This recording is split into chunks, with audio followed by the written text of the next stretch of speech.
Saudara Iksan, silahkan nyalakan kamera Anda. Nah, gitu dong. Ya, Bang Iksan, apakah Anda seorang terima kasih, Muslim? saudaraku, ya. Ya, terima kasih. Saya bersyukur kepada Pak Edi sudah mewakili kami yang lemah-lemah ini. Ya, selalu sehat, saudaraku. Di dalam nama Tuhan Yesus, terima kasih. Duh, ini Bang Iksan ini Muslim. Ya, saya murtadin. Oh, Murtadin saya. murtadin sudah. Bagaimana jalan ceritanya Anda itu meninggalkan agama Islam? Ya, mungkin agak lama ya. Karena pada waktu itu saya selalu berdoa itu dengan bahasa Arab. Dan saya bisa baca huruf Arab itu, tapi saya tidak tahu artinya. Oh ya, Jadi, persis puji itu seperti Tuhan. yang saya katakan. Itu memang kenyataan, Bang. Jadi kenyataannya itu, banyak orang Islam itu pandai berbahasa Arab, mengulang-ulang bahasa Arab, tetapi tidak mengerti artinya. Kalau kata Ustadz Munzir Situmorang, katanya seperti keledai. Flipper, makasih Bang. Makasih Bang Flipper. Lama Bang Flipper tidak kelihatan. Jadi abang dulu seperti itu. Ngelihat, Ya, dulu baca-baca saya- tulisan Arab, kemudian saya tidak baca-baca. tahu. Ya, saya tidak tahu pada waktu itu. Jangan dulu, nak. Pada waktu itu kan saya selalu ya mengucapkan ini. Mungkin bisa saya ngomong dulu Pak Silakan, Aris ya. silakan. Bismillahirrahmanirrahim. Alhamdulillahi rabbil alamin. Arrahmanirrahim. Malik yaumiddin. Iyyaka na'budu wa iyyaka nasta'in. Ihdinas siratal mustaqim. Siratal ladzina an'amta 'alaihim ghairil maghdubi 'alaihim waladdallin. Jadi salah satu ayat ini Pak Edis saya merenungkan ketika saya sudah memahami terjemahan tersebut. Dulu saya rajin ya, saya taat kepada Islam. Jadi saya menganggap yang saya baca setiap hari itu kata-kata yang mulia kepada sesembahan saya. Jadi pada waktu itu puji Tuhan ada yang suatu saya renungkan yang mana dalam kalimat ihdinas siratal mustaqim artinya tunjukkan kami jalan lurus. Jadi saya memahami itu berarti kalau saya setiap hari malah lebih setiap hari saya mengucapkan kalimat ini berarti saya dalam di jalan yang belok. Itu pemahaman saya. Jadi ketika itu tunjukkanlah kami jalan lurus. Berarti saya ini dalam keadaan jalan belok. Jadi saya mencari tahu di mana jalan lurus. Jadi saya baca di dalam itu saya jumpa ya di surah Al-Zukhruf 61 bahwa dikatakan situ inti dikatakan di situ Nabi Isa lah jalan lurus. Jadi ketika itu saya mencari tahu siapakah Nabi Isa ini. Saya mencari sebagai yang saya percayai bahwa Nabi Shallallahu Alaihi Wasallam bahwa dialah yang kami ikuti. Jadi saya anehnya dalam saya mencari ini saya tidak mendapatkan bahwa Nabi Muhammad yang jalan lurus. Jadi dikatakan sini Nabi Isa. Jadi ketika itu saya cari ya siapa dia ini Nabi Isa. Jadi ketika itu pada itu saya baca ketemu di surah Al Imran 45 dikatakan di situ Nabi Isa anak Maria, ya kalimat atau firman Allah. Tapi yang terkemuka di dunia dan akhirat. Jadi saya memahami itu dikatakan di situ akhirat artinya kalau dia nabi berarti nabi akhir. Jadi tiada lagi selain dia karena dia akhir. Jadi ketika itu saya merenungkan lagi kenapa dengan pemahaman kami dikatakan bahwa Nabi Shallallahu Alaihi Wasallam adalah itu nabi terakhir. Jadi saya menjanggal. Jadi karena saya renungkan itu Pak Edis pada waktu itu, saya berpikir berarti daripada saya bingung, saya mencari tahu siapa yang menciptakan langit dan bumi. Karena itu saya mencari kalau ada yang mengaku saya yang menciptakan langit dan bumi, berarti dia Tuhan udah pasti. Jadi pada waktu itu Pak Edis, saya membaca ya di surah Al-Hadi ayat 3 itu bahwa dikatakan situ dialah. Jadi Al-Quran itu sebagai saya Muslim sebagai petunjuk dan oleh dengan di surah Al-Hadi ayat 3 ini dikatakan dia yang awal dan akhir, yang johir yang batin. Dan dijelaskan di ayat 4-nya itu, dialah yang menciptakan langit dan bumi dan segala sesuatu. Jadi saya mencari tahu siapakah yang awal dan akhir. Seketika itu ya, saya sudah mencari, saya baca hadis dan saya baca kitab lain, saya tidak mendapatkan siapa dia yang awal dan akhir, tidak pernah. Allah juga tidak pernah, aku Allah, aku yang awal dan akhir, tidak pernah. Tapi saya mencari tahu Pak Edis, mencari tahu pada waktu itu, saya tidak pernah menemukan. Jadi saya mencari tahu di mana dia yang awal, siapa yang awal dan akhir. Jadi ketika itu saya percaya bahwa yang dikatakan di surah Al-Baqarah bahwa wahai Muhammad, diperintahkan Allah, wahai Muhammad, kalau kamu ragu-ragu dan bertanya kepada kitab sebelum kamu, yaitu Taurat dan Injil. Jadi di dalam keimanan saya tidak pernah saya menemukan Taurat dan Injil. Jadi oleh karena itu pada waktu itu saya mengikuti apa yang dikatakan oleh Al-Quran. Saya mencari di Injil, ya, di Injil yang mana di Alkitab kepercayaan orang Kristen. Jadi pada waktu itu saya cari. Ketika itu waktu saya cari muncul di surah kitab Wahyu 22 ayat 13 dikatakan dia dengan sangat tegas. Jadi Tuhan Yesus ini sangat tegas, dia mengatakan ya dengan tegas, akulah Alfa dan Omega, akulah yang pertama dan akhir, dan aku yang awal dan akhir. Jadi ketika itu saudara, pada waktu itu saya merinding ya, saya merinding. Kok dia yang mengatakan akulah, tapi bukan dia menunjukkan dialah, tapi dengan tegas akulah yang awal dan akhir. Jadi oleh karena itu saya penasaran pada waktu itu saya mencari di mana yang saya cari tahu ajaran Yesus yang diajarkan kepada umatnya yang mengikuti dia. Jadi pada waktu itu saya mencari tahu itu, saya menemukan ajaran yang sangat mulia Pak Edis di surah Matius 5 ayat 44 bahwa kasihilah musuhmu dan berdoa kepada siapa yang menganiaya kamu. Jadi waktu saya temukan ajaran itu Pak Edis, jadi saya mau kaget di situ. Ini tidak pernah di ajaran saya, tidak pernah saya mendengar ajaran seperti ini. Jadi oleh karena itu saya mencari bagaimana dan ini saya karena saya mencari tahu semua. Jadi Yesus ini sehingga nanti di surah Al-Zukhruf ayat 61 dikatakan situ Nabi Isa adalah jalan lurus. Tapi Yesus mengatakan bahwa akulah jalan kebenaran dan hidup.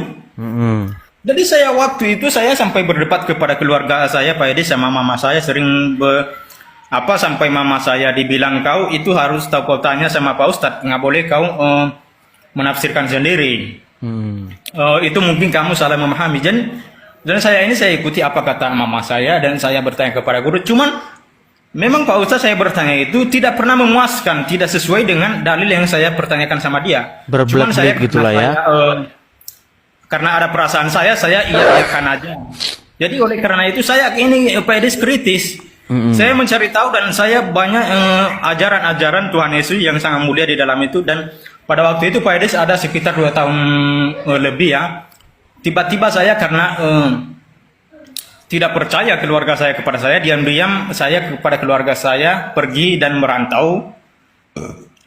Jadi dalam niat saya itu saya mencari gereja untuk percaya kepada Tuhan Yesus, bahwa Tuhan Yesus itu dialah Tuhan yang benar. Jadi pada waktu itu Pak Edis saya mendatangi gereja Pak Edis, saya cari gereja terdekat dan ya puji Tuhan pada waktu itu ya ada ketemu sama pendeta dan dibilangnya pada waktu itu saya pada waktu di pintu gereja itu ada seorang ibu-ibu dan saya tanya, ada pendeta nggak Bu? Jadi pada waktu itu ibu itu ya sangat baik dan menerima, dipanggilnya lah seorang Pak Pendeta dan dia tanya kepada saya kenapa. Saya bilang sama dia, Pak saya mau dibaptis. Jadi Pak Pendetanya baik, dikasih saya duduk dan ditanya kenapa kamu mau minta dibaptis, emangnya Bapak belum pernah dibaptis? Saya bilang sama dia, saya ini Pak belum pernah dibaptis ya. Karena saya ini Islam. Jadi saya bilang Islam, langsung kaget Pak Pendetanya ini. Jadi kaget, dia berceritalah kenapa dan saya jelaskan bahwa saya mengikuti Tuhan Yesus ini dengan sungguh-sungguh dan saya sudah mencari tahu dia siapa dan saya percaya bahwa dialah Tuhan yang benar. Jadi oleh karena itu dijawablah oleh Pak Pendeta, oke saudaraku, kalau begitu, kalau memang betul lu percaya kepada Tuhan Yesus, tapi kalau sekarang kita tidak bisa, walaupun Bapak sudah percaya kepada Tuhan Yesus, tapi itu tidak bisa kami langsung terima begitu. Tapi harus kau melalui pengajaran dulu, harus tahu kau arti baptis, dan harus kamu mengenal Tuhan Yesus itu siapa sebenarnya. Jadi dalam waktu itu Pak Edes, saya jujur aja, pada waktu itu Pak Pendetanya bilang kayak gitu, tidak dibaptis. Jadi dalam pikiran saya ini kenapa saya ditolak Pak Pendeta? Apakah dia tidak percaya kepada saya? Jadi saya tidak tahu, karena di dalam keimanan saya dulu, asal ada orang yang datang ke masjid untuk percaya kepada Nabi Muhammad, hanya mengucapkan 2 kalimat syahadat udah sah. Jadi ini saya merasa ditolak pada waktu itu. Padahal bukan itu maksud Pak Pendeta, tapi pikiran saya terbelok pada waktu itu, berarti Pak Pendeta yang tidak percaya. Dan karena itu, karena saya sungguh-sungguh percaya kepada Tuhan Yesus, saya mengikuti apapun yang dikatakan oleh Pak Pendeta. Saya mencari tahu apa yang dimaksud pengajaran ini. Dan pada waktu itu dijelaskan inilah arti baptis, perbuatan yang lama yang tidak baik dan ditinggalkan menjadi perbuatan yang baik. Itu yang diajarkan oleh Tuhan Yesus. Jadi pada waktu itu Pak Edes, saya diajarkan, saya dibaptis, dan saya merasakan waktu saya dibaptis itu Pak Edis, ya, ada kelebihan sesudah saya dibaptis itu dengan 1 minggu kemudian, ketika saya membaca ulang Alkitab, baru saya mengerti apa firman Tuhan. Jadi pada waktu itu belum saya dibaptis, walaupun saya diajarkan dan saya tidak pernah paham. Jadi ketika saya dibaptis ada berupa perbedaan Pak Edis. Jadi itu saya sekarang ini lebih sungguh-sungguh kepada Tuhan Yesus, dan Tuhan Yesus itu Tuhan yang benar. Tapi ngomong-ngomong Bang, oke, tapi ngomong-ngomong, ini abang bukannya lagi di masjid? Bukan, ini di rumah. Tapi rumahnya macam masjid rumahnya. Terus bagaimana tanggapan keluarga? Ya, tanggapan keluarga sampai sekarang saya, karena ini baru saya percaya kepada Tuhan. Memang udah lama saya percaya, cuman masih ragu-ragu karena masih belum berani kepada keluarga. Jadi karena ketika itu Pak Edis, karena saya sangat percaya Pak Edis, saya keluar Pak Edis, saya merantau dengan alasan saya, daripada saya berkelahi sama keluarga saya, lebih bagus saya diam-diam merantau. Jadi alasan saya merantau, dan itu niat saya untuk percaya kepada Tuhan. Jadi sampai sekarang saya Pak Edis, keluarga saya itu memang saya ditolak dan dikatakan bahwa kamu itu tidak waras dan apa. Itu kan Yesus itu kan manusia. Kenapa kau percaya sama itu, sama orang-orang Kristen itu? Jadi daripada saya istilahnya berdebat sama keluarga saya, makanya saya merantau Pak Edis. Saya mencari kerja, bekerja sama orang Pak Edis. Walaupun kami di kampung ada rumah dan ada kebun sedikit, tapi saya tidak peduli itu Pak Edis. Tapi bukan artinya tidak sayang sama saya sama keluarga. Tapi sayang, tapi saya prioritaskan Tuhan dulu. Betul. Harus lebih dekat Tuhan dulu, karena Tuhan itu bagi saya itu maha kuasa. Jadi ketika nanti itu ya, karena saya percaya itu nanti saya percaya bahwa keluarga saya itu nanti akan dijamah oleh Tuhan Yesus. Jadi saya berdoa terus Pak Edis. Jadi saya keterbatasan saya ini Pak Edis, sampai istri saya sampai udah cerai kami ya. Jadi cerai masalah ini juga, dari keluarga saya tidak terima. Jadi anak saya itu masih di pesantren Pak Edis, masih di pesantren. Mereka saat ini masih di pesantren Pak Edis, serius. Jadi karena Anda jadi Kristen, akhirnya istri Anda pun akhirnya meninggalkan Anda begitu. Iya. Waduh. Ya itu ya teman-teman ya, karena memang. Jadi anak saya ikut dia. Jadi bayangkan saja Pak Edis, pada waktu itu bagaimana mereka membenci saya itu Pak Edis. Ada sesuatu rezeki saya kemarin Pak Edis. Saya mau ngirim untuk nafkahi anak, tapi mereka menolak. Jangan kau kirim uang, kami bisa ngasih makan anak. Jadi bagi saya nggak apa-apa Edis. Selalu saya berdoa kepada Tuhan Yesus yang benar, dan saya percaya itu akan nanti mereka kalau sudah besar tahu dia mana Tuhan yang benar, yang layak disembah. Jadi tahu dia Tuhan yang layak disembah. Itu aja Pak Edis. Salah satu pemicu Anda itu kok bisa-bisanya Anda itu akhirnya meninggalkan agama Islam itu sebenarnya gara-gara apa? Apakah juga gara-gara sering nonton-nonton diskusi atau bagaimana? Bukan. mungkin baru-baru kali ini saya menonton, jadi saya itu Pak Edis, tapi bukan saya mengaitkan, tapi intinya ini Pak Edis, kalimat dari surah Al-Hadi ayat 3 ini surah Al-Hadi 2, 3 dan 4 itu berkaitan, jadi saya mendalami itu Pak Edis, karena huwa itu Pak Edis, itu kan wal awalu wal akhiru, jadi huwa itu artinya laki-laki yang lahir, itu artinya bahasa Arab. Dialah yang awal, ya. Pak Edis, Zohir itu mungkin di privat Pak Edis ya, tapi bukan, saya tidak mau menjelaskan di sini Pak Edis ya.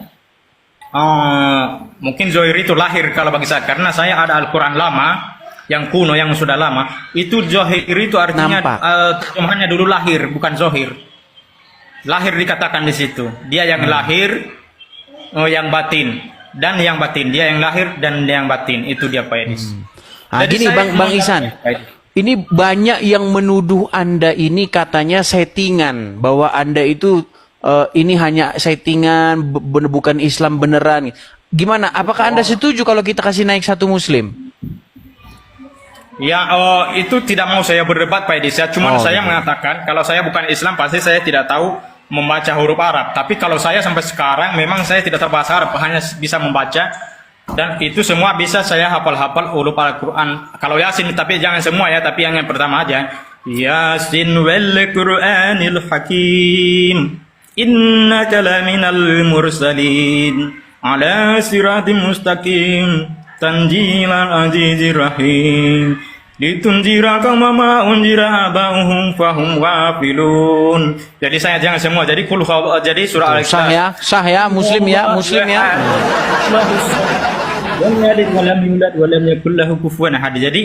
Jadi at-tahiyatul ini Pak Edis, jadi ketika saya menunjukkan jari ini Pak Edis, at-tahiyatul mubarakatus salawatu taibatu lillah, assalamu alayka ayyuhan nabi wa rahmatullahi wa barakatuh, assalamu alayna wa ala alihi wasallam. Jadi ketika saya mengucapkan asyhadu alla gini Pak Edis, jadi pas menunjuk itu kayak gini dia Pak Edis, asyhadu alla ilaha illallah. Jadi pada illallah itu menunjuk. Jadi saya memahami itu bahwa tiada Tuhan selain Tuhan di Mekah, itu saya memahami itu. Saya menunjuk Tuhan di Mekah. Karena di Al-Quran itu diperintahkan Muhammad untuk menyembah Tuhan di negeri Mekah. Jadi ketika saya at-tahiyatul, jadi saya la ilaha illallah. Jadi tidak ada Tuhan selain Tuhan di Mekah, itu makanya ditunjuk. Jadi kalau bukan Tuhan di Mekah, karena Tuhan itu berada di asri, di atas. Ketika saya la ilaha illallah, pasti ke gini tangan saya. Tapi pada waktu itu saya menunjukkan arah ke depan, arah ke kiblat. Jadi Tuhan itu menunjukkan dia di situ. Itu saya memahami, tapi bukan saya mengucap sini. Terima kasih. Oh, iya.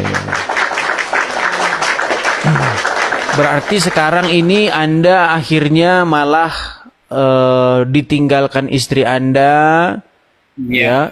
Anak-anak Anda pun akhirnya malah juga ikut kepada istri-istri ya. Ya inilah memang ya teman-temannya jalan ya, hidup. Mungkin saya kalau ayat sholat Pak Edis ya ketika Allahu Akbar kabira walhamdulillahi katsira wa subhanallahi bukratan wa asila, inni wajjahtu wajhiya lillazi fatara samawati wa ardi hanifa minal wa ma ana musyrikin, inna salati wa nusuki wa mahyaya wa mamati lillahi rabbil alamin.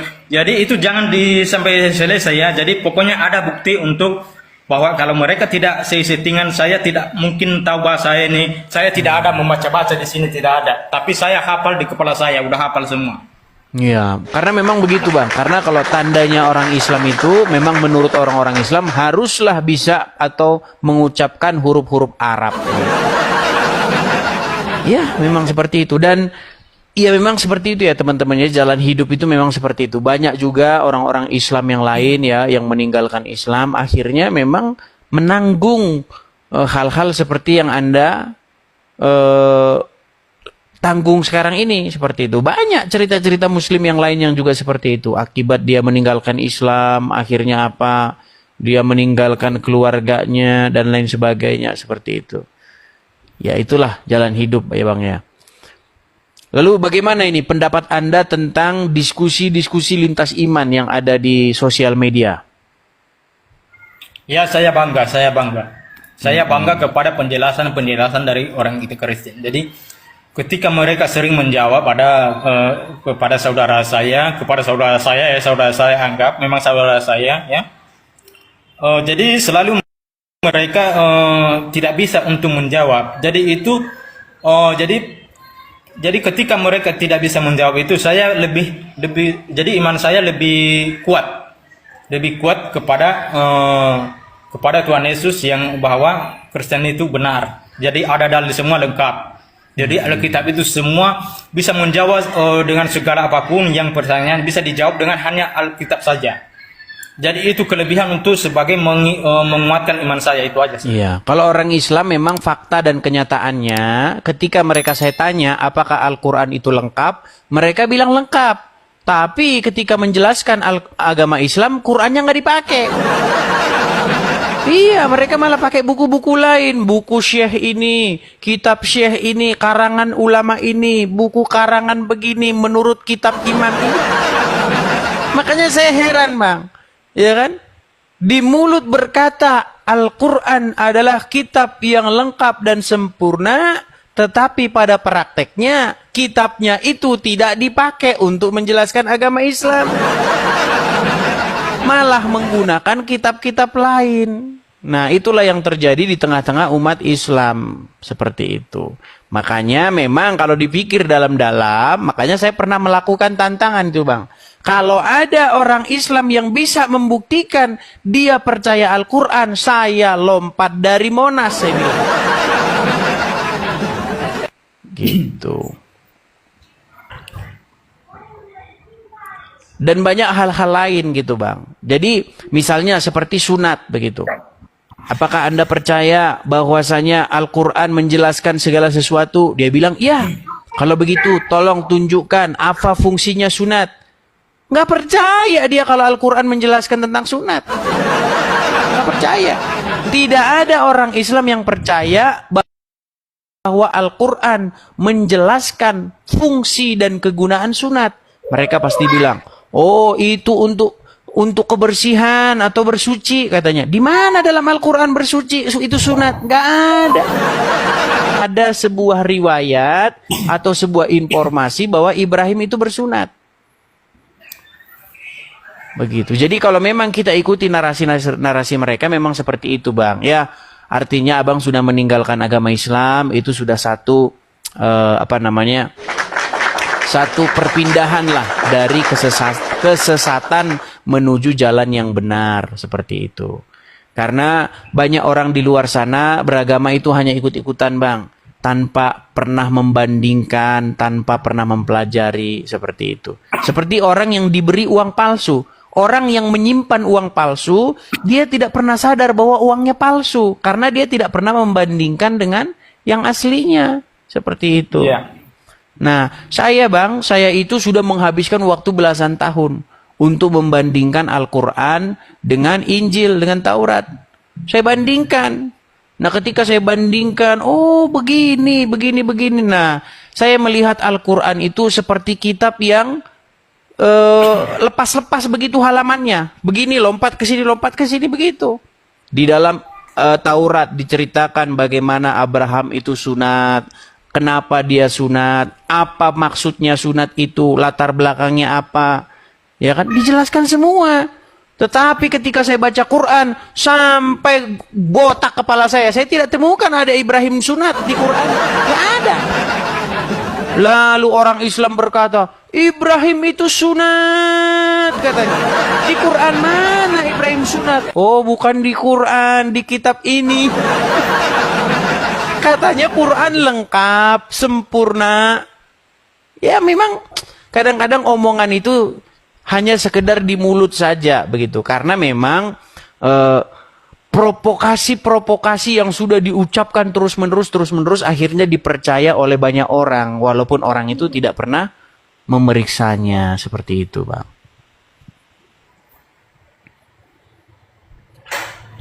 Oke lah, abangku. Oke. Saya wakilin kami ya, nanti saya dukung nanti saya cari nanti profil abang, nanti saya dukung ya. Terima kasih, Bang Iksan. Oke.